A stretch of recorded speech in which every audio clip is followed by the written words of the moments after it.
All right, what's up, guys? Welcome to the 173rd episode of the Grow My DJ Business podcast. My name is Cream.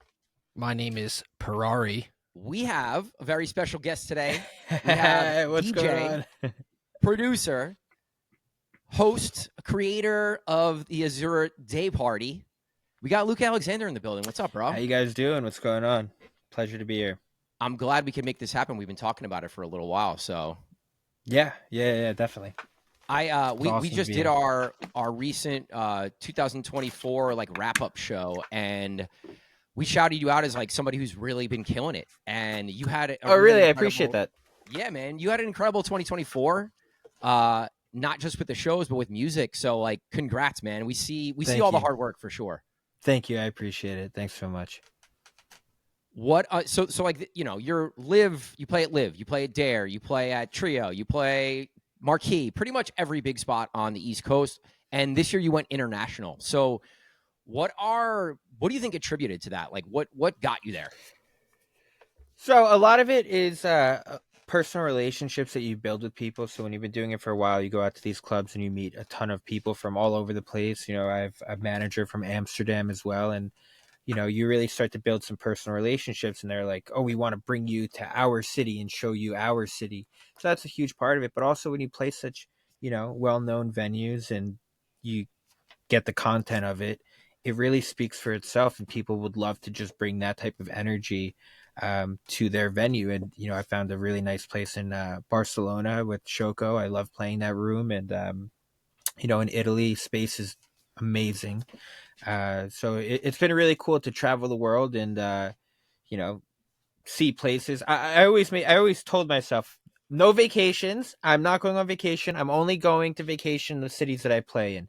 So that was like my strict rule. So, you know, if I want to go to Tokyo, I better get booked. Yeah, you know, dope places to go play and vacation in Florence and Barcelona, two of my favorite cities in the world. Yeah. And, you know, I've done stuff in Dublin, Ireland, and Amsterdam is one of my favorite cities. And, you know, they're just fantastic places to play. And, like, the electronic music scene in Europe is so vibrant. It's so incredible. And, you know, the States is here, too. There's a huge scene here in the States. And, you know, it's taken off over the last 4 or 5 years. I mean, it goes in waves for me, right? And being out in the scene, I've noticed that right before COVID, like the years prior to COVID, hip hop was really big. You know, you had a huge push in hip hop during those years, 2016, 2017.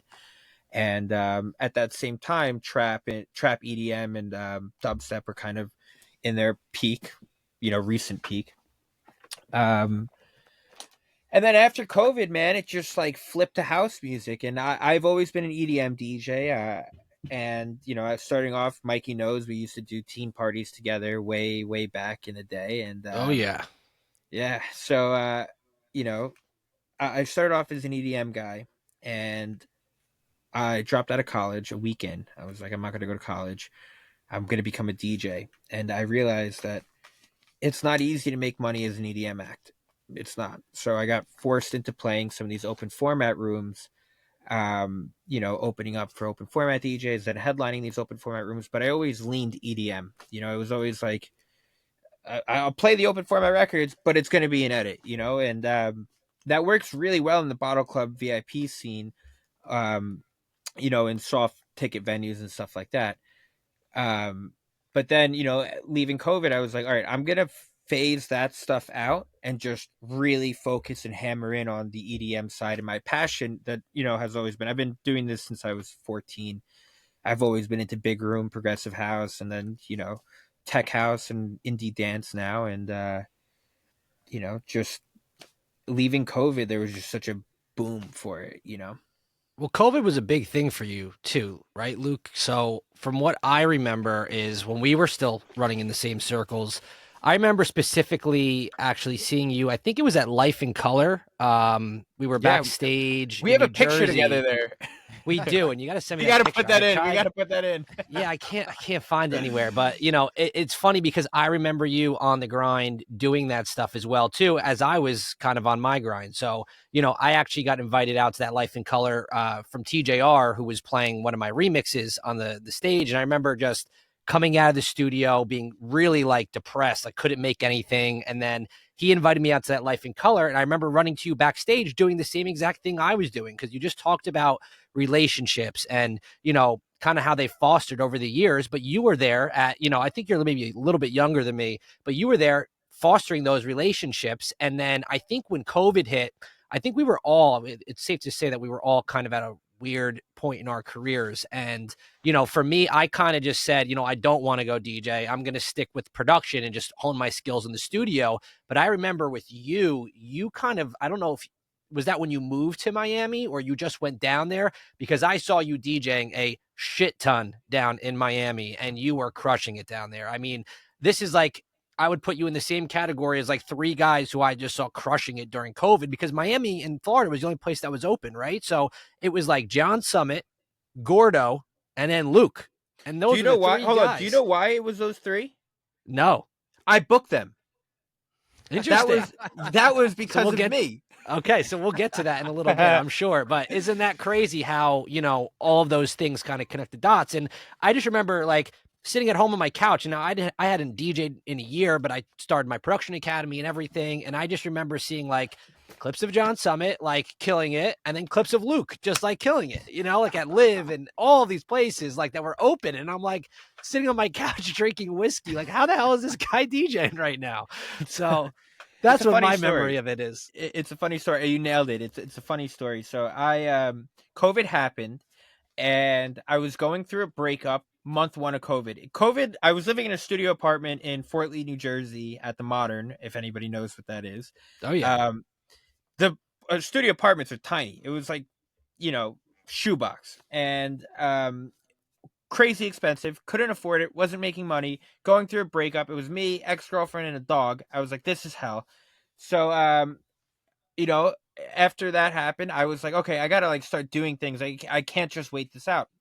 So I started doing speakeasy parties in New York during COVID, and I would go play these shows. We would rent out like a fucking ferry boat, and we'd go sail out to Rikers Island from the East River. We'd go all the way up to Rikers Island, and I'd throw a rave on a ferry.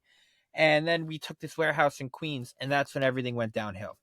A week before we did this warehouse party, it was Halloween 2020. We did this warehouse party, and a week before, there's a huge letter that comes from the sheriff's office. And they're like, we know what you're doing. We have your Instagram. We've been following your socials. We're coming after you.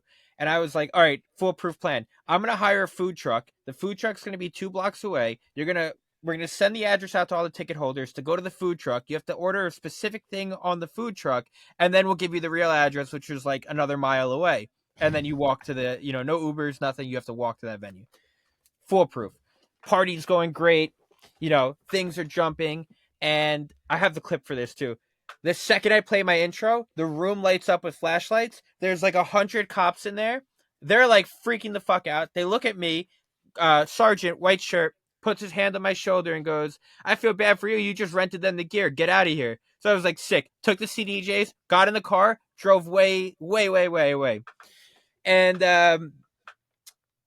all of a sudden, there's like news articles coming out about me. And they're like, NYU student got kicked out because of Luke Alexander's party. Sheriff's office shuts down party in Ridgewood, New York, which was like Queens, Brooklyn border. There was all this stuff coming out, and I was like, this is hell. Like, I can't do this. And I got wind that Florida, was doing house parties and stuff. So I was like, all right, I'm just going to go to Florida. My buddy had a house here, beautiful mansion. And I was like, yo, can I stay at the house? And he's like, sure, whatever. You can stay there. And I cold called a bunch of venues, and I was like, yo, you guys are open for dinner? Like, let me do a party. Let me do a dinner party. Let me do something. And I ended up taking over this room called La Vie. And I made myself the resident DJ. And a lot of people are going to talk shit and be like, how dare you make yourself the own resident? I'm a DJ. I'm not an event guy. I'm going to make myself the resident. So I started playing this club, and I'd play every Friday, Saturday for like the entire winter of 2020 into 2021. like January, February. And then, as people started to like loosen up with the COVID regulations and everything, and I realized like the cops in Miami, nobody cares about masks, like things are kind of loosening up. So I'm like, all right, like let's push it a little bit farther. Let's start bringing in artists. So I worked with this talent buyer, Jace Cohen, and I was like, here are my favorite DJs. Book me my favorite DJs. And this guy was like, perfect. I got no work right now. The whole industry's shut down. Let me, he was doing drive-in shows and booking a lot of these artists. And I connected with him and we started, bringing these guys down. And I mean, this was like, Gordo was still Carnage. And like his first official Gordo show was my show at M3 Studios that I opened up for. I was opening up for all these guys. I saw John Summit tweeted. He's like, "You're an asshole if you let yourself open up for the artists you book, but it's COVID, so fuck you. I'm gonna do it anyways." So I booked Gordo. I booked John Summit. I mean, the deal that we got for John Summit was like, dude, it's like close to what I get paid, now, and it was like for 3 Everybody shows. just wanted to work, right? So like, Everybody just wanted to work. It was, yeah. Some of those guys. So what was that? No, I just said like it was a great opportunity to sort of take advantage of the market, right? There's not a lot of gigs out there, so you can bring in some bigger names at a cheaper rate and start this really cool party. And people are dying to DJ, right? Right. And everybody was dying to get in there. And, it was really a great party. It was 3,500 people a night. The COVID people were freaking out at me, but I was like, I'm in Florida, leave me alone. Like, I'm not going to New York, don't worry. And, it was 3,500 people a night. Don Bresky, John Summit, Gordo, ton of big DJs. And, I mean, we did one night. It was the craziest thing. It was an outdoor venue. And it was, I forgot the name of the place. It was basically a parking lot. And there was at least 2,000 or 3,000 people in the street. And inside was me playing Cash Cash. It was me and Cash Cash back to back, Tech House. Cash Cash was playing a Tech House set. And then it was Shiba San and Gordo all on one lineup. And it was like a little mini festival lineup in this like, knockoff COVID era party that was totally illegal. But it was such an interesting time, but it was such an opportunity for me to get content, put myself in front of a ton of people, and right exiting out of that, I was getting hit up from clubs all over the place. Grutman started hitting me up, people in Texas, Boston. They're like, hey, we were there, or we saw what you were doing. We love it. We want you to bring it here. We believe in you. We believe in the project. And it just took off. And, once that happened, I hit the ground running right out of COVID, I just kept, adding more and more venues to the roster. And I signed with a great manager who does Paulie D and James Kennedy stuff.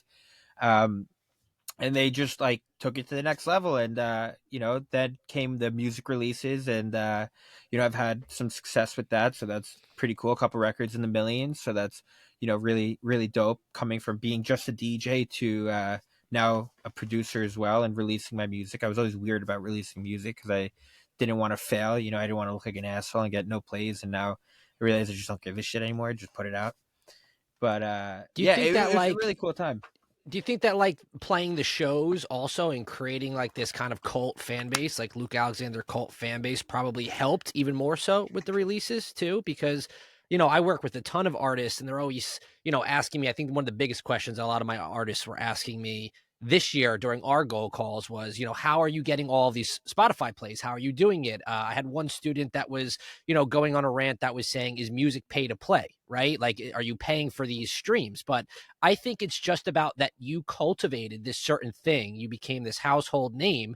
And when they thought of that, like, that's the name, like, they're going to search on Spotify and they're going to listen to your releases and they're going to start this, like, you started almost like this cult following. And it's not maybe, the John Summit masses of hundreds and thousands of people. You have like this core, maybe 3, 4, 5, maybe 10,000 people that love you and die hard for you and ride for you and buy tickets. And they're the ones streaming your musics, 100 times, 200 times, all the time. So you think that helped with your music releases as well? By 100%. I mean, it went from fucking the phone signs to say play Bad Bunny to play my own music, which was the coolest thing in the world. You know what I mean? Like people were holding up signs that were like my own originals. And I'm like, I didn't even know that you knew that, and it's like kind of a second that, it hits you and go, holy shit, like people actually are into what I'm doing here. And, it's really cool because with social media now, people reach out and they'll tag you, they'll message you, be like, yo, your song means a lot. Your set meant a lot to me. I have a few people that are like, hey, I'm going through a lot of deep, dark stuff, and you pull me out of it. And the set that you play, and the moments that we're at your shows, it makes my life feel, like everything's all right. And I think that that's the most beautiful thing. And yes, 100%. It is really cool to see how, because of the following that I've built, to watch it translate to streaming and everything. It's awesome. It's really cool. I think like what you cultivated during COVID, I like did something similar where I stepped away from gigs and I focused in the studio, and now I've built something here in my studio where I am again getting hit up by some of these people, like some of the biggest artists, but like for studio work now, which is awesome, right? So I think from what you did by taking a risk, kind of just like throwing your own parties, doing your own thing, and said fuck everything else, I'm going to do it this way, it's paid off. And I think a lot of DJs in our industry, they look at COVID as this big bad thing. Oh, my gig stopped. Oh, this happened. But when you take a look at kind of what you've done, that's probably the biggest blessing that's probably happened in your career, because it kind of helped if there was everybody. another COVID minus the deaths, sign me up. Sign Yeah, me up. for sure. Shut down the industry again. I'm going to take it over 10 times harder. Because now, I was 21. I'm 27, so however old I was, 23, 22, something like that. It put everybody on an equal playing field, Yeah, and you were able 100%. to create something and do something while everyone was kind of sitting back. You were able to do something that's, I guess just it keeps going. I mean, we could talk about it later with the Azure party, but it's just keep growing. Like this train that you built is just it's going to keep moving. So I think that's awesome, and I commend you for taking a risk and doing that, because a lot of guys, I feel like a lot of DJs that Cream and I talk to, a big thing that they don't want to do is they feel complacent and they feel comfortable where they are and they don't want to take that risk.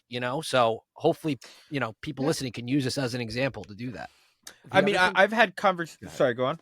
No, I was just going to say, like, if you think about that time, a lot of people just sort of like hung out, got drunk, didn't really do anything. All three of us here worked our asses off during COVID, and I think we're all in a much better place now than we were. And you could go look at, I bring up Rick all the time, but like Rick didn't stop through COVID, like all the DJs and artists who found ways to create content, do something that pushed the industry forward. We started this podcast during COVID, like those people are seeing success now because they didn't take that as a time off. It's like, shit, I got to like double down on what I'm working on. Maybe it's something different, but I have to spend this time to make sure the second that shit opens up, like I'm hitting the ground running. And again, the three of us did that. And I think all the people, not all, but a lot of the people that are seeing success right now did that. You want me to be completely honest with you, is I could have gone harder, and you guys listening might be like, what? Like, you did so much, but I could have done more. And I realized, even playing field, John Summit and I were the same fee at that point. We were the same exact price, right? But what John did was he leveraged the music that he was making and the fact that TikTok just came out, and he started cranking content. While me, being the asshole that I was like, I'm not fucking doing TikTok. Like, I'm not doing that. I'm not going to make content. That's not for me, And I still feel that way. Don't get me wrong. Like, I still like hate it, but I'm looking at a lot of people that, I came up at the same bubble that a lot of these new, influencer DJs, for example, not to name any, but like there's big influencers that were in Miami, and there's big DJs that came out of Miami, but they did the content thing. And that's a big regret for me, honestly. And I have multiple regrets from that era that I wish I had done differently. I came out during COVID. I was doing only tech house. I was not doing anything else, just only tech house. The second the clubs opened up, I was like, open format, maybe, like, edits again. And then I kind of got like, I loved I loved everything that I did. I'm grateful for it, but I wish that I just sunk my, like, I pushed my fears aside. I sunk my heels in the sand, and I was like, I'm going to stick with the tech house. I'm going to stick with the underground. I'm going to stick with this sound. It's blowing up. This is what I want to be doing. This is what I should be doing. But I got nervous and I got stuck in my old ways, and I went back to doing, EDM still, but commercial EDM. And now this year it's kind of unwinding that and just really nailing down my sound and doing that, like being true to myself as an artist and not just playing records that, I feel like I have to play. And obviously I'm still going to play those records that I feel like I have to play, but I do want to, get a little bit into the underground more with, what I'm passionate about. I was waiting for you, Mikey, to take this, because I know this is something that you talk about all the time with your students. But I think one of the biggest hurdles and fears that open format DJs have to overcome is that like 3 to 6 month period where if you commit to doing a certain genre or changing up, going all in on techno or tech house or whatever the genre is, like you might take one step back, but it's to take 10 steps forward. 100%. Yeah, I mean, I'm going to sound like a deadbeat horse over here, because I preach this all the time, and no one just seems to take the advice. And I think it just goes back to the comfortability of DJing 4 or 5 nights a week in an open format market. You're making money, you're getting girls, you're drinking for free. Like, everyone's comfortable with that. But, I'll go back on that thread when I tweeted about this, and some guy came back to me on Threads. He goes, I did this for 10 years, and then 10 years went by, and now look, I'm 41 years old, and I'm still doing the same thing, and that hasn't advanced my career. And now I'm just starting to make music, and I have my first release, and things are looking up. So, you have to take those 3, 4, maybe a year off. I just recommended a student to take a year off just to say, focus yourself in the studio, make the music, and then you could come out guns blazing. And that student that I, told that to, another New York guy, just had a track signed to Revealed after 1 year, which is amazing. He did 6, I think, really consistent releases all through 2024. And his first release was a track he was just going to put out himself because he was killing it. And he's like, you know what? Let me just send it to Revealed. Let me see what happens. And sure enough, they came back with a contract and says, we want to sign you. But that's because of all of the work he did in that 1 year. So again, if you're listening to this and you really want to go all in, just take that time off to prepare yourself. Go have a vision. If you want to play tech house, prepare your tech house records, play your rooms with those tech house records. Don't conform to the other stuff, because I feel like when you start to conform to that, then you lose sight of what you want to do. And, James Hype said it the best. He quoted that quote from Eminem, I think, if you stand for everything, or if you don't stand for nothing, then you fall for everything. Right. So I'll say that till I die. Stand for something and show yourself. I totally agree. And, just a little bit of history, EDM history, dance music history. Cascade was pushing 30 when he released his first record.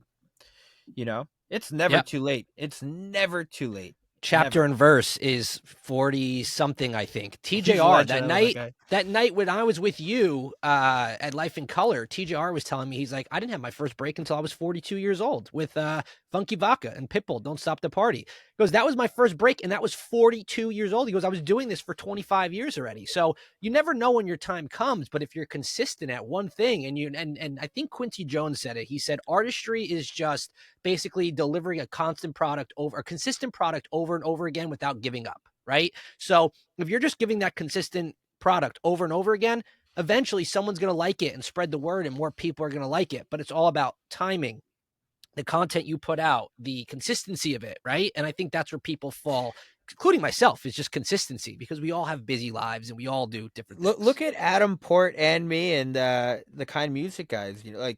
They've been doing this forever. I have And Me records from 2010, like minimal, like house music. Like, it's crazy. Like, even Rampa too. And again, you're taking guys that have been doing this for 15, 20 years, and they're just seeing the success or the blow up now. So, it takes a long time. Undoubtedly was one of the biggest records in the world, and it's 2025. You're saying records from 2010 that you have, which means that there's probably 5 to 7 years prior to that of just in the studio grinding in order to get that record here in the States where you're downloading it, Absolutely. And I feel like there is a lot of pressure that young artists have, including myself, where it's like, fuck, dude, my timer's running out. I got to get it. And like, I was fucking, out partying every night in my early 20s, 20, 21, 22. And like at 23, I was like, what am I doing with my life? I want to, zero in and get my life together and do something with this music. So it really is never too late. Like I remember looking at Garrix, he's a few years older than me, I think, or a year or two older than me. And I remember being like 16 and I'm like, this guy's 17 or 18. Like if I'm not there by 17 or 18, like I'm screwed. You know what I mean? But I love where I am in my career, and I can't wait to continue to advance it through music and content, and really building the brand of it. But there's never like there's no timer, like you said. Barry, chapter and verse, is in his 40s, and the guy just nailed it. Yep. So There's not a timer. It's timer. just delivering that consistent product and not giving up, because a lot of guys will give up after 3, 4, 5 years. I see it all the time coaching artists. That guys just I can't do it. I can't keep up. It's not for me.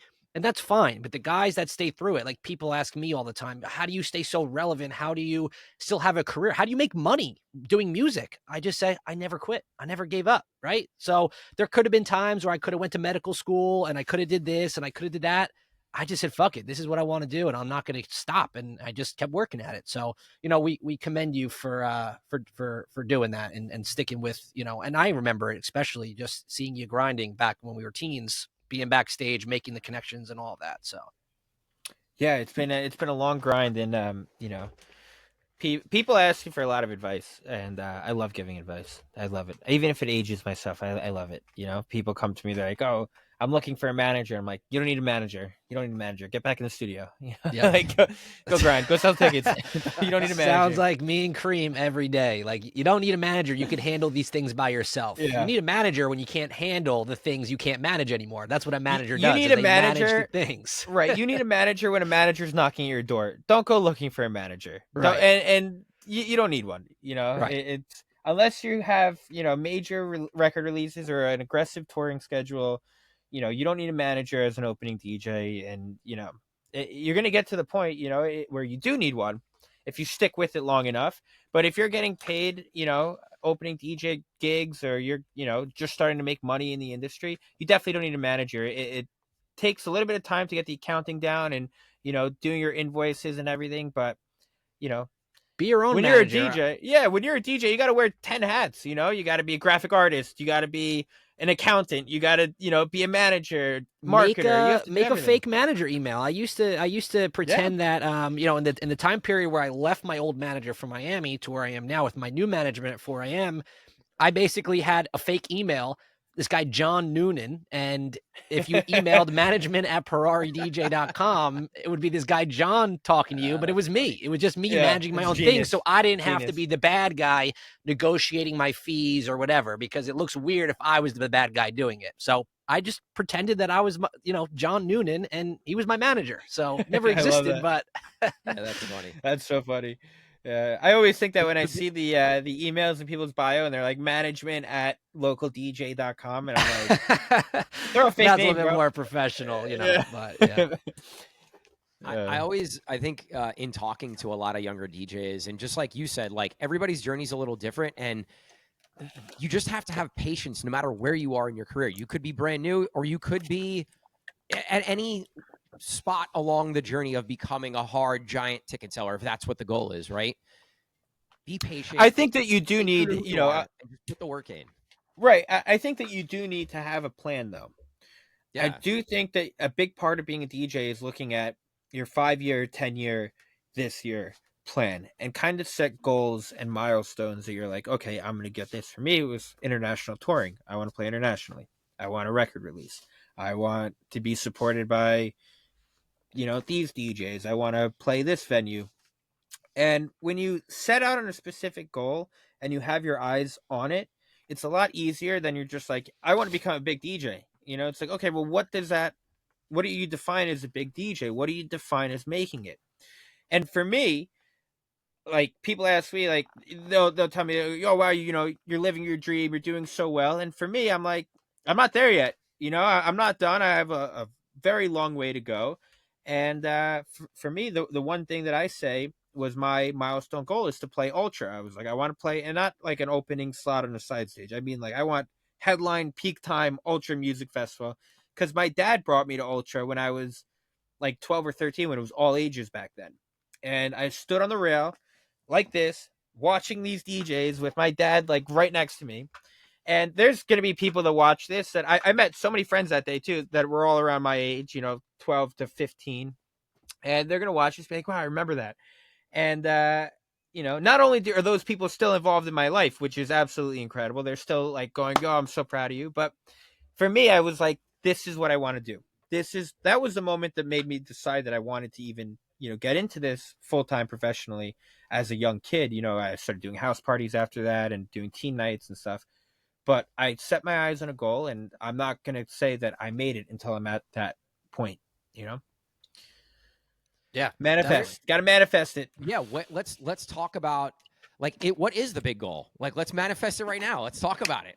What's the big goal? Is it hard ticket sales? I mean, Ultra main stage. That's a big one, right? That's something to work towards. Yeah, man. It's for me. I really I love the bottle club scene, so I definitely want a major Vegas residency. That's a huge goal of mine, is to land like a big, Vegas contract, and then just be on like the main stages of all these huge festivals. That's like really the goal. Like, you guys know what the festivals I'm talking about, EDC and all the Insomniac stuff, and that was really my goal. Is just to play the main stages. It's not, people out there are gonna really want, to be part of the resistance stage at Ultra. They really want to be on like a specific niche.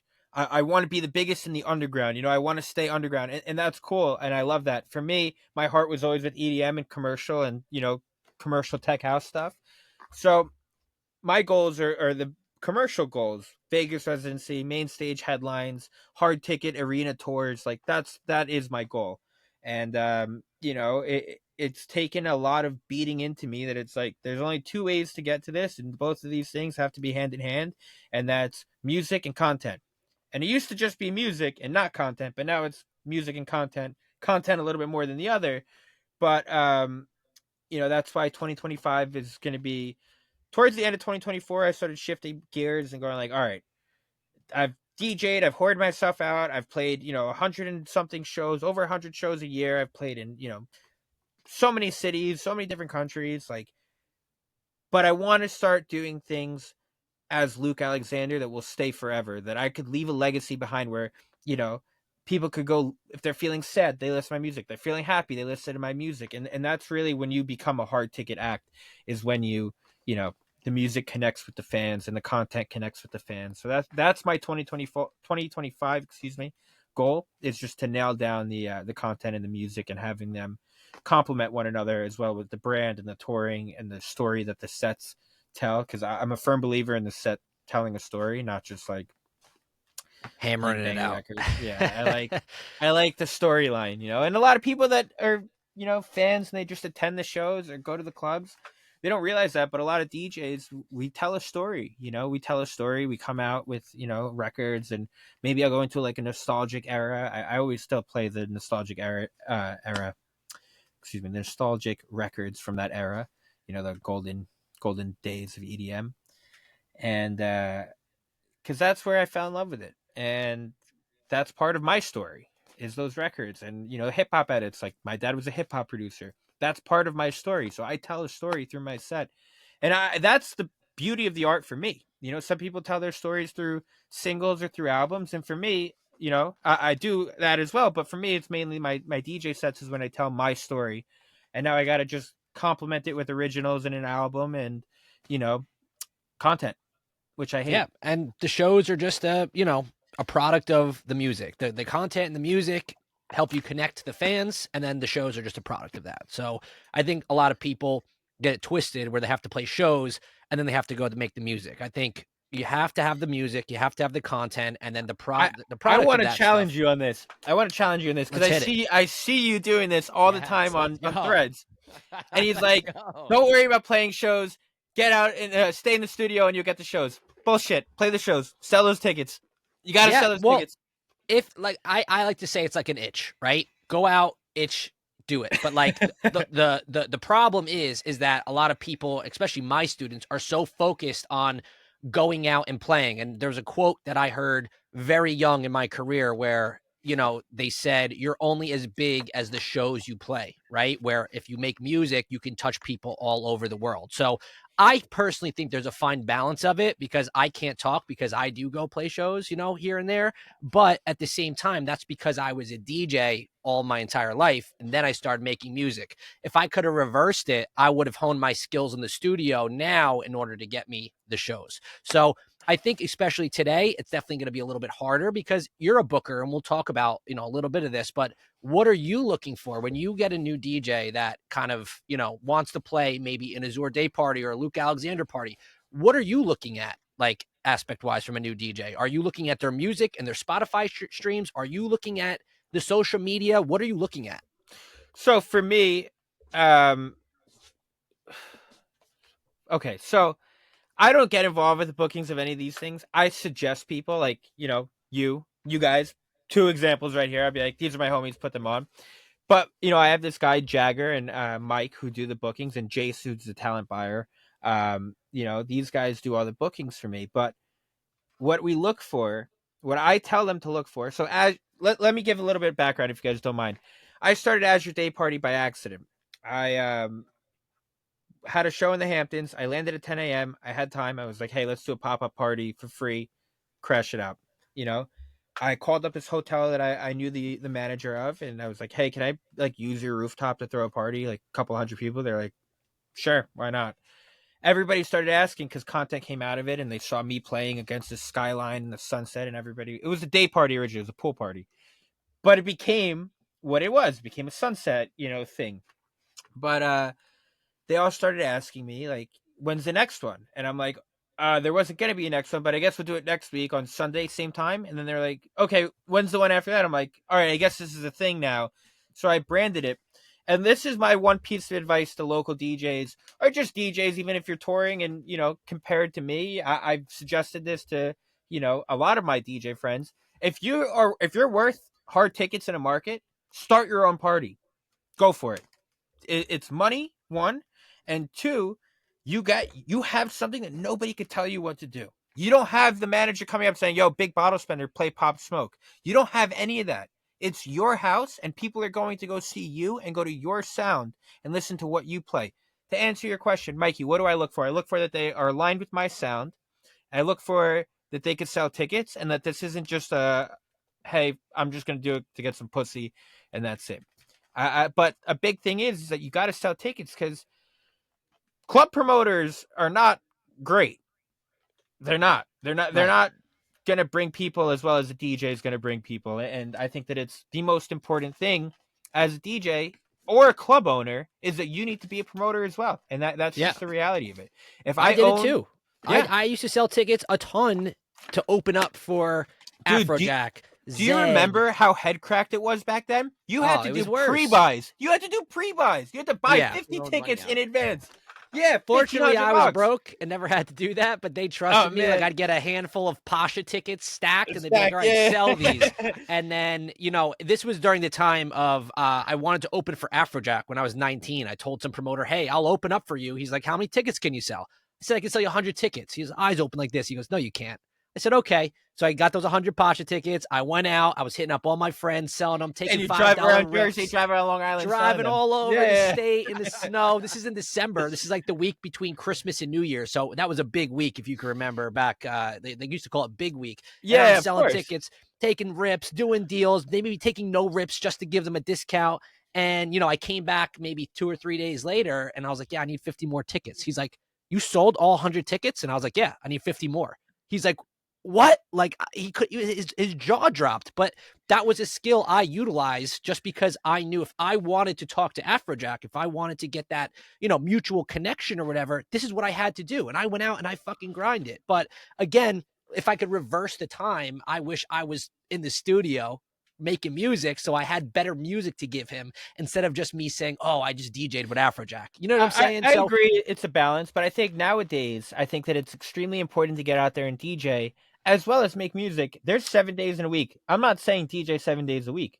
I'm saying DJ at least 1 day a week, 2 days a week. You have to get out there and play. And you got to get the content. You have to show on your Instagram that you're a DJ. How much content can you get in the studio like this, filming yourself? And like, and it's not even a studio like I have or you're sitting in right now. It's people's bedrooms. I'm going on TikTok and I see, like a messed up bed and like empty water bottles everywhere. And I'm like, this is your bedroom, man. And they're like putting out content. So, I think the look is very important too. And I always say it's like an itch. Go out, scratch the itch, DJ, but make sure you're DJing the right parties in the right rooms too. Like, don't be DJing Latin night if you want to be a tech house guy. Try and DJ, even if it's once a month, the best tech house party or house party in your city or your state. Can I make a suggestion to young DJs out there? Please. If you're in a position where you need the money from DJ, you need to, the income from DJing. Have your brand, let's call it Bay 8. That's the name of the studio that I'm in right now. Bay 8 is my artist brand. And then there's Luke, who's the club DJ, open format DJ. But Bay 8 is never on those flyers. Go make your money as Luke. Save your artist project for what it is. And there are so many DJs that are doing that. There's a really big one that I'm friends with. You guys would all know him. Mashbit. Okay, I've heard of him, yeah.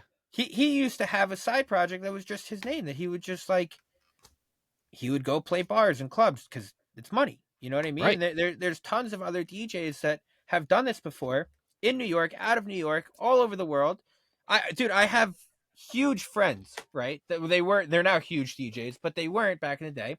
And they would go with no flyer and go play at a bar for 4 hours or a club and open up for somebody and then get the 10-second clip that they needed of them playing their original and then post that on their Bay 8 artist project.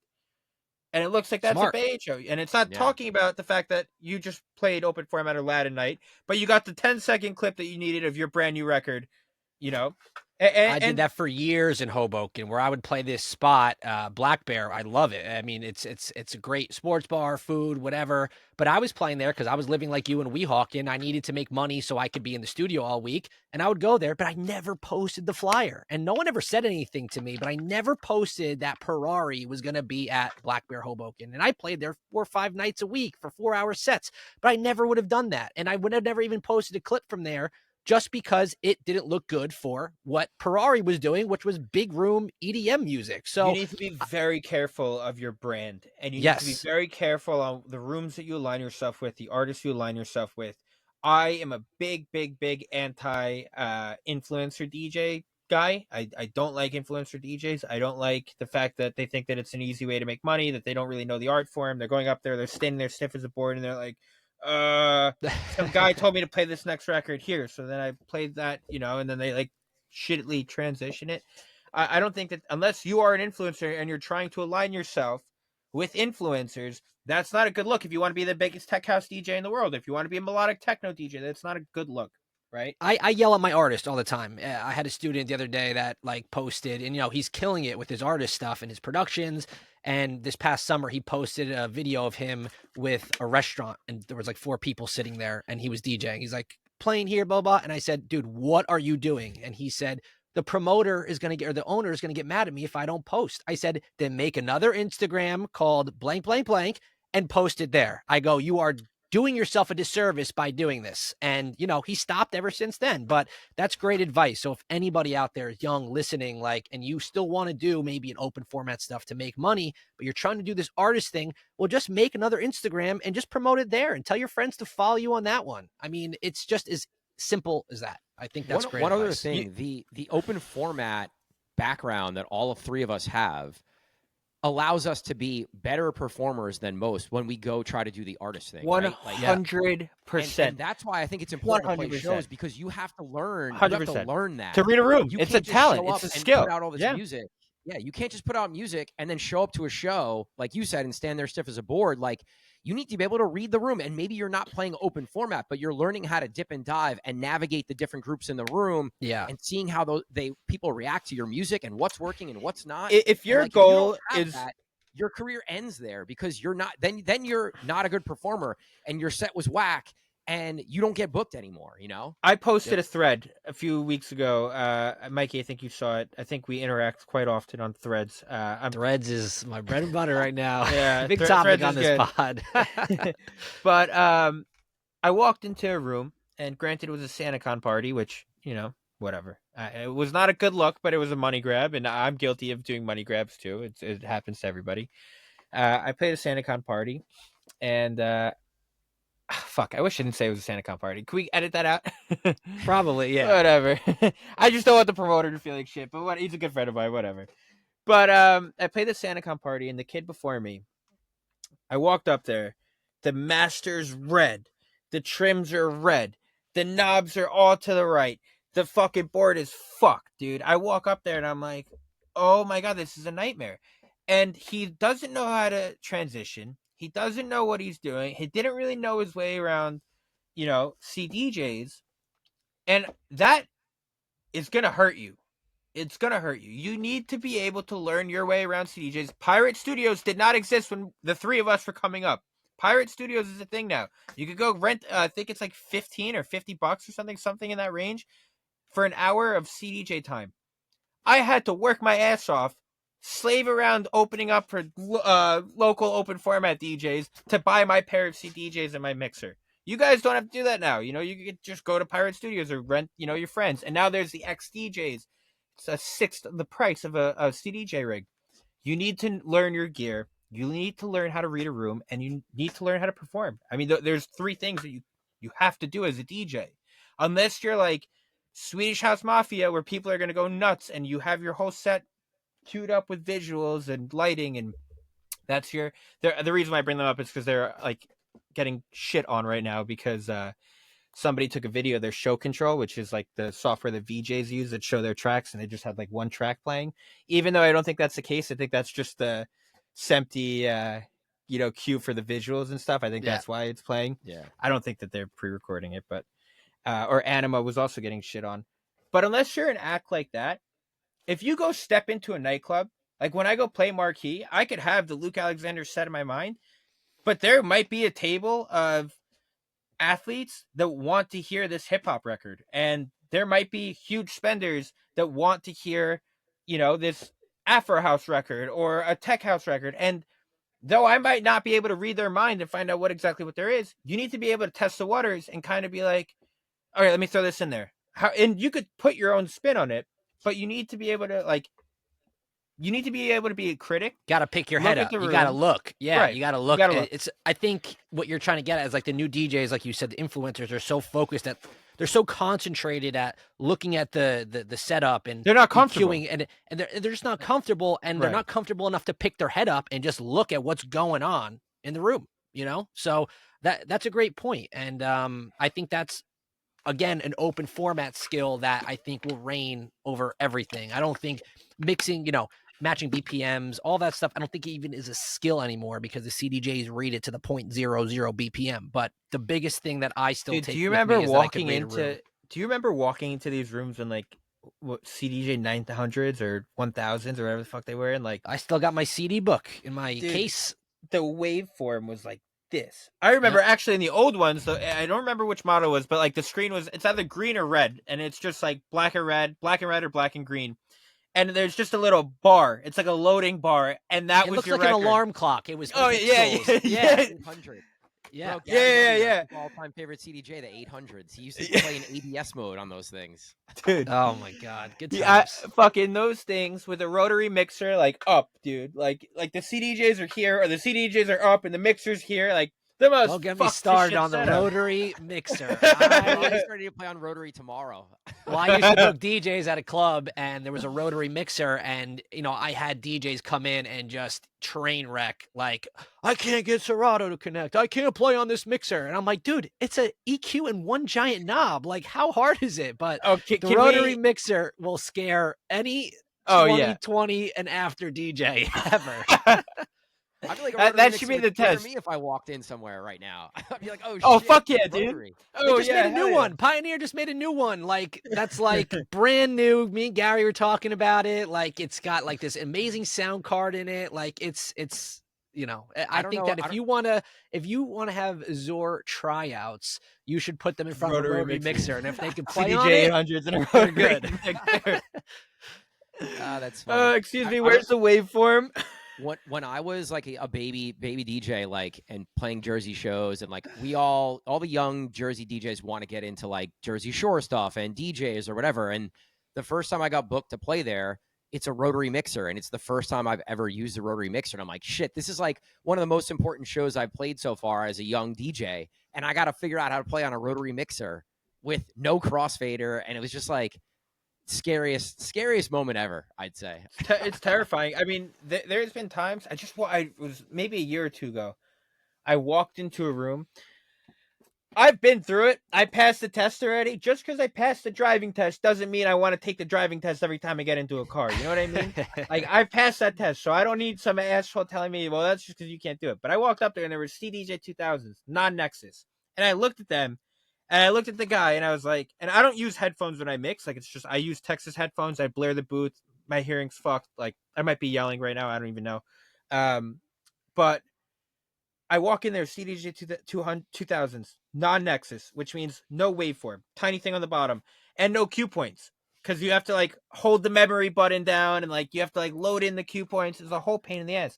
I look at the dude, I'm like, I'm not fucking playing on these. Like, I'm sorry, I'm not playing on these. He's like, all right, I have new ones in the back. I'm like, really? Hey, like, you put out these old beat-up 2000s when you have, Bring them like, out. 3000s in the back? Give me those, But it's and funny luckily the things that like you do to make the promoter happy, right? So I just had a show in Auburn a week and a half ago, but the last time I had played this club, Loud Luxury was playing at the sister club in the same owner, same town, like down the street, and they needed all 4 CDJs. So the promoter asked me, can you play on Technique 1200s and an S9 mixer and play with the phase? Now, I've never played with the phase. I haven't played on turntables in years, but I did it to make the promoter happy, and they didn't get the Ferrari. They got the Toyota Camry, right? Because like, yeah, it was fun, but you know how much work I had to do just to like work the wheels, like the wheels of steel, like they used to say back in the day. Like, that's what they did. It was like going back to a Razor flip phone. And I was like, this is so annoying, but I did it to keep the relationship happy and to keep them in good graces. And I think that they really appreciated that as well, because I don't think a lot of guys would be able to come in and be able to do that. And that just shows professionalism, experience, and that's what gets you other bookings. So I love that. You shouldn't settle for that, though. No, never. Trust me, I got it. There's a tech rider, there's everything, but I do it when I can, just to do it. You know what I'm saying? Yeah. So not that I settled. There was no other choice unless I had to take my CDJs on the airplane, and I'm not doing that. But I think that we should make a point to all these guys listening that like triple check what the gear is that night. Like triple, quadruple, text, even if you play it 10 times. Hey, it's 3000s tonight. Yeah. Hey, how many 3000s? What mixer am I on? Because if you walk into a room and you get surprised, you're fucked. You know what I mean? You're like, oh God, like, I don't know how to use an Allen and Heath mixer. I mean, that's like, I love that mixer personally, but like, or a V10. I remember my first time. I'll give you a fuck up story. I opened up for Oliver Heldens. Oliver Heldens at the time was on Denon. I put my USB in and I was like, I can't use these. What do I do? This is like reading. Yeah, I mean, it was like reading Chinese, and like the records weren't loading properly. I don't know if it reads record box or whatever the fuck it was. It has its own software, because I deal with that a lot when I open for Laid Back Luke, because he was on Denon for a while too. Right. And what the promoters actually did was they put 2 Denons on the outside, 2 Pioneers on the inside, or sorry, opposite. And 2 Denons on the inside, Pioneers on the outside, and if they had to swap a third Denon, it was just an RCA switch, but I had to play on the Denon mixer, and I've never played on it, but fortunately, I think that all of them work the same. The Q button is the Q button, the effect is the effect. So the library function on these players, that's important, Right. Yep. But for sure, I had the same thing happen. I walked in there, opener was playing on them, and he was like, he looked like he just went through war. He's like, fuck, dude, like, thank God you're here, like, thank God, get on right now. And I'm like, thank God you're here. I can't use it. I like tried, I played like a couple things. I like butchered a transition. I was like, I like waved the sound guy. I was like, give me the house CDJs back. Like, I know they're here. Give me them.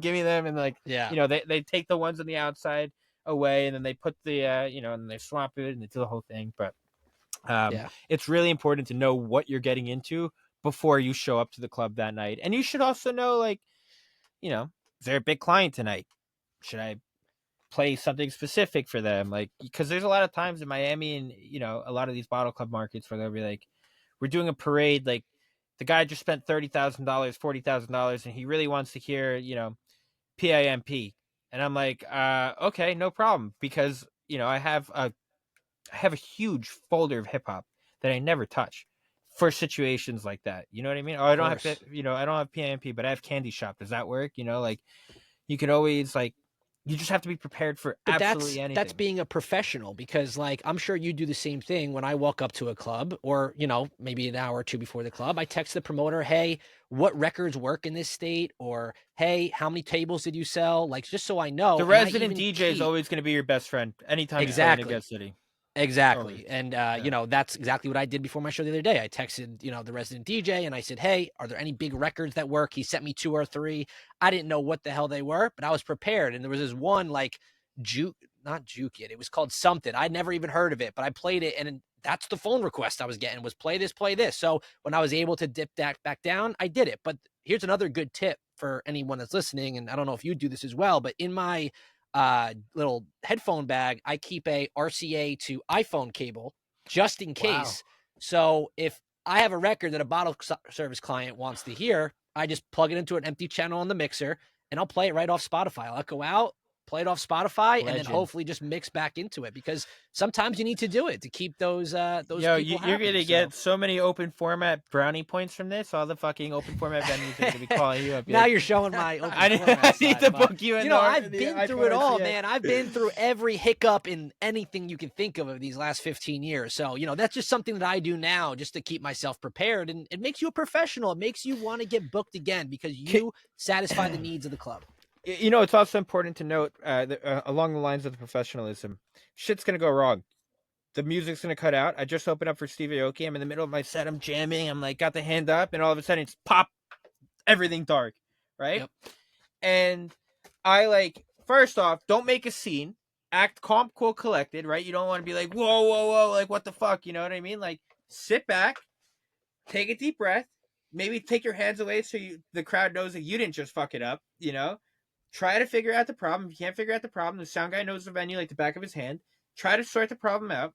And then when you get back, don't just hit play from the fucking beginning of a record. The music's already stopped. Find it, reset, restart everything. Find an intro, find a big record, find a break, and start and go from there. And do it again. You know, you can't just, like, during the inauguration, what's her name?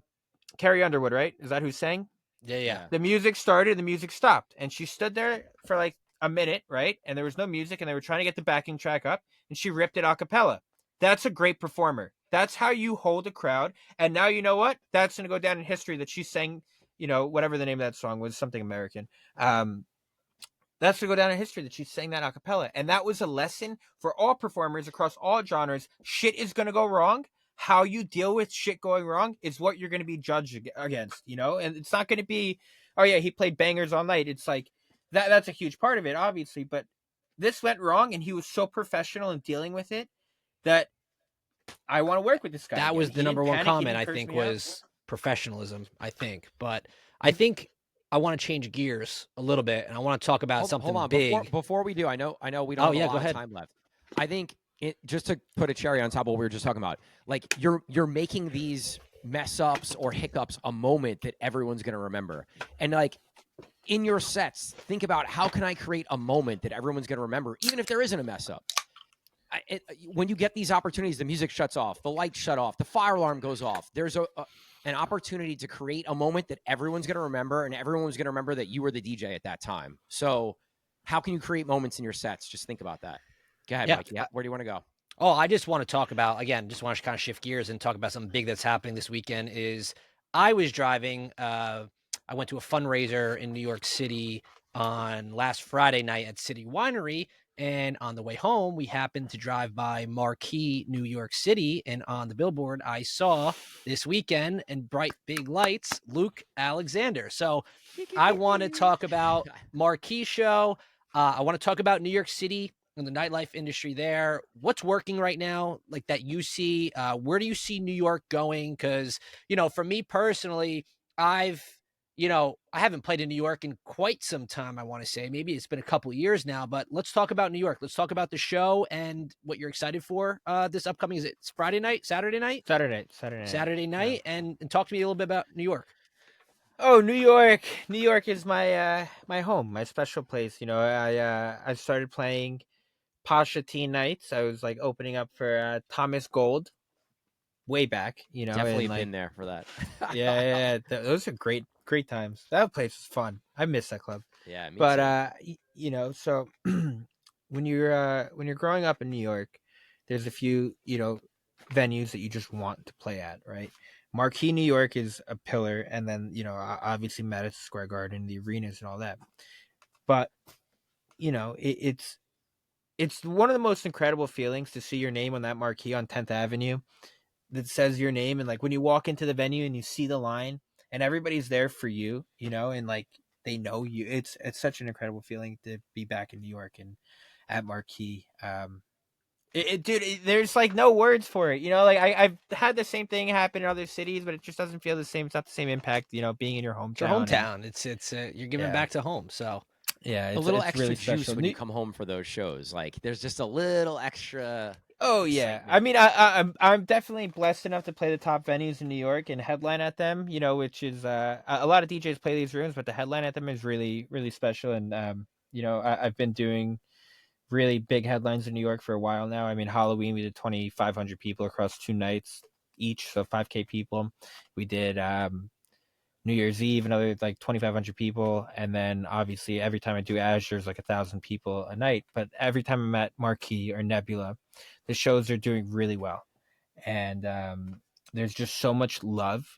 I have this big intro record, and when I play the intro, and I just like look at all the phones come out, and like you kind of snap into this mode where like, holy shit, like it's go time, baby, like let's go. And I'm pretty like calm and chill, like I'm like, oh yeah, whatever. But like when you are in your hometown playing a headline, it's the most special feeling in the world. It's like energy to a whole other level. New York though, New York's an important market.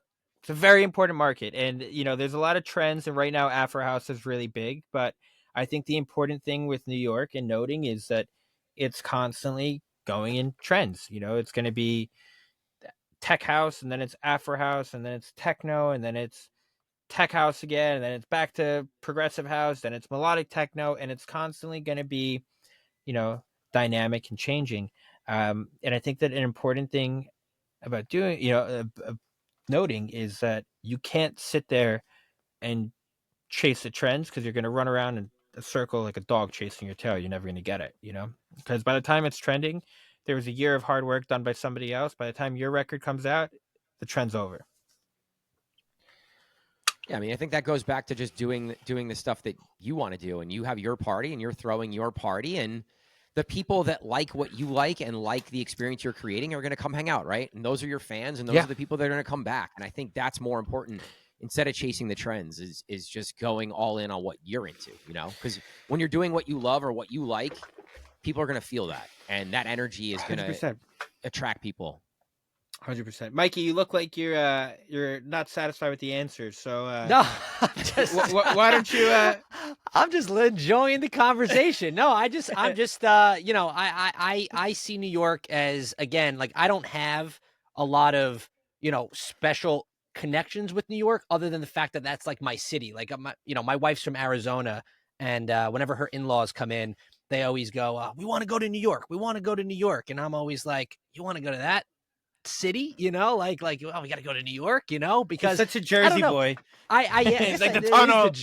It's like the Jersey in me, but I do have a special relationship when it comes to dance music in New York, and I've seen New York take a bunch of big hits, but also seen it strive. So when I first started DJing, like that was just kind of the end of the Sound Factory era with Jonathan Peters and this huge big market. What was then that called? Get Wet, right?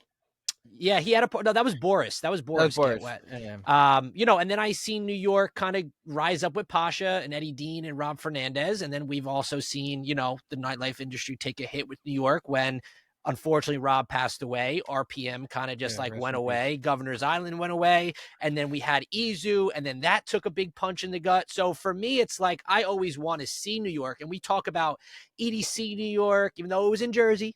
But we had EDC New York, and that's not here anymore. So it was Citi Field too. Take it easy. We had it was MetLife. It was MetLife, and then it was Citi Field, and then it kind of just like went to crap after that. But I remember the first one at MetLife was amazing, and that really like changed my landscape on like going to festivals, at least here in New York. And I've seen it take punches in the gut over the last couple of years. So I'm just kind of wondering what is working right now, and where do you see it going? Like, where do you see New York going in the next 5-10 years now that we've seen these punches? I think that what you just said was such a beautiful, comment, because beautiful in a dark way, but there's not many people that saw this. There's only a handful of people that were around for current times, COVID, pre-COVID, 2010 to 2013, the Bottle Club boom, Pasha going down, Webster Hall, Girls and Boys, or whatever the fuck it was. I think it was called Webster Hall's another one, yeah. Yeah, like, dude, we saw it all. I mean, we have been in these streets. I've seen everything. And that's why people, like, I watch transplants come to New York. And I don't want to call them transplants because that sounds like such a negative connotation. But, I've seen people that come from California, Ohio, Arizona, whatever. They move to New York. And they're like, eyes are so bright. And they're like, oh, my God, nightlife in New York is fantastic. It's the best scene.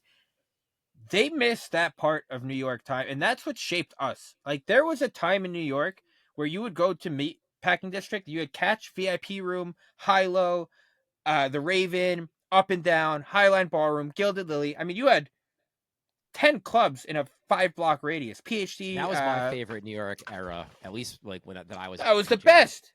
That was like the best, dude. Mine was like Pier 94 era. Pier 94, Island, big league, like Governor's for me, Island. because I didn't come from that hip hop background. I was always dance music. So I remember going to see, like, I was with Mac Avicii at the time. Governor's Island. And Avicii. Yeah. Bingo Players, Bass Jackers, Mac J, same show. And I was like, that was my first show I was able to get backstage again, like at, and like that changed it for me. Like, and we talk about Azure, how, awesome it is to play against that sunset. But then there was like the Governor's Island sunset too, where, nothing beat that. So that was, to the people listening, Governor's Island, you have to take a ferry to get there.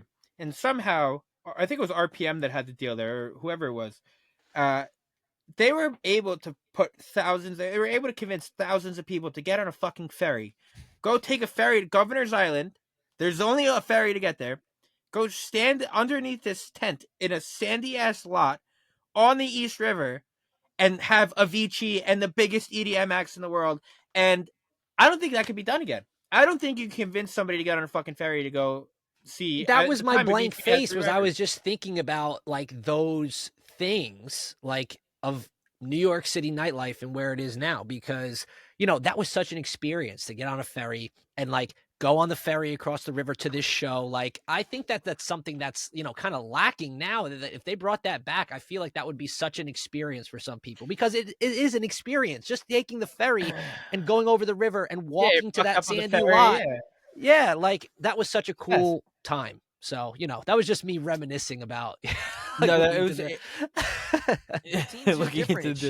into the space of the sky. But I think that, it is shifting back to that in a sense. And I think that people are getting a little bit sick of nightclubs. Do I think I hear this comment, clubs are dead, club culture is dead, come to this coffee rave at 10 o'clock in the morning? Like, no, that's not fucking cool. That's a trend. Bullshit. Let me post on my TikTok that I'm at a fucking coffee shop and there's, a DJ playing. I don't think clubs are dead. I don't think clubs are going anywhere. And that's why, clubs are going to be around. For all, though, there's a space for both of those. Yeah, right, 100%. But I just don't like that they knock the club scene. They're like, clubs are dead. Come to this coffee shop. Clubs are dead. Come to this bagel place. But clubs are what made you. Clubs are the bread and butter. But they turn around and they shit on clubs. And it's people that haven't made it in the club scene that shit on the clubs. Those are the people that it's like a jealousy thing. Like, I didn't make it as a club DJ, so fuck the clubs. Come watch me at a coffee shop. Or I couldn't get a night at a club successful, so I'm gonna go do. And I'm not trying to shit on anybody. I do a day party. I get it. But I think that there's a really cool thing coming back, and that is the pop-up shows. Is a weekly coffee shop rave the answer? No. But under the K Bridge, that might be the answer. That's a sick sick thing. And I think in general, people just want more unique venues. Like, how many times could you go to the same nightclub over and over and over again? And it really is the same rotation of DJs. It's just the same DJs, and DJs are expensive. So you're not going to get, unless you're a 7,000 person venue like the Mirage, you're not getting the top of the line tier A acts. And I feel like in the scene right now, people don't really give a shit about anything that's not a tier A act, unfortunately, unless you're in the underground. But it's tough to really, it's tough to stand out, and it's tough to compete both with your production, because you as an artist, as a young artist, you're focused on competing, and it's such a cancer, but you're competing with like releases that have 10 writers, the best vocalists, the best engineers on this record, and you're sitting there in Fruity Loops or in Ableton's. Excuse me, Ableton is a great tool, by the way. You guys should use. Shout out to Timothy. Yeah, Ableton, Logic, and you're sitting there on your computer, and you're like, "How the fuck am I going to get a record that sounds like Shiver?" But there was multiple writers on Shiver, and there's 10, people. I don't know on Shiver specifically, but there's 10 people on these records. I mean, you should really click show credits on your favorite record and see. Go to the how many sicko mode Drake. Go to the credits on that, and I'll just I'll leave it at that. If you have Spotify, go to sicko mode and look at how many writers are on that song. I think there's 60 writers on that song, at least. Producers, writers, engineers, whoever are credited on that. But you're absolutely right. And everybody gets help. And, you're comparing yourself to people in the business like myself, who I'm helping professional top name DJs write the records because they just don't have the time to do so. I've had conversations with him, and I'm like, yo, did you hear this record? He's like, yeah, I made it. I'm like, I worked on what? it. Yeah. So, but I think it's a good place to wrap up. What do you say, Cream? Yeah, I think it's good. I think, Luke, if you have any takeaways, any final thoughts, we'll link to all your your socials and music and stuff in the show notes and in the mailer. So yeah, man. So I guess my takeaways would be: don't give up on your dreams. Work your ass off. Everything's possible. You just got to go in it with a sharp mind, and don't pay attention to all the negativity that's going to float around you. Don't get consumed in the partying too much, and take care of your brand. At the end of the day, you're a product, and you need to be able to sell yourself to not only promoters or labels, but also to the fans. And you got to show a story. You can't just be, just a DJ. You got to be a person, and you got to be human, and you got to connect with people on a deeper level. And that's when you start to connect.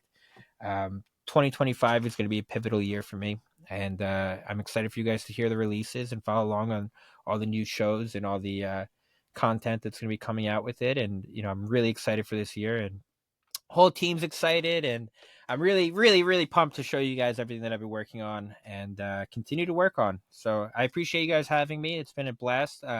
Great conversation. I absolutely love talking about this stuff. Anytime you guys want me on, give me a call. I'm always down. The next one we're going to have you do on is the mashup and edit podcast, because you did a podcast once when you were just going crazy on that stuff. And I think we could have a really nice field day with that. But maybe can we please? Yeah, we got it. Maybe no more Super Bass Fisher edits, please. That's what I'm talking about. And please, no more Backstreet Boys verse I Could Be the One. What the fuck are these people thinking, dude? Crazy. Right, we gotta say that for another. That's an hour-long rant right there. Part 2. No, we should do that. That's a great idea. We should do a listening session. All right, gentlemen, guys, it's been a pleasure. Appreciate everybody listening. Luke, thank you so much for being on the show. This was awesome. We'll talk to you guys next week. Thank you, guys. Let's do it. Thank you, guys. Boom.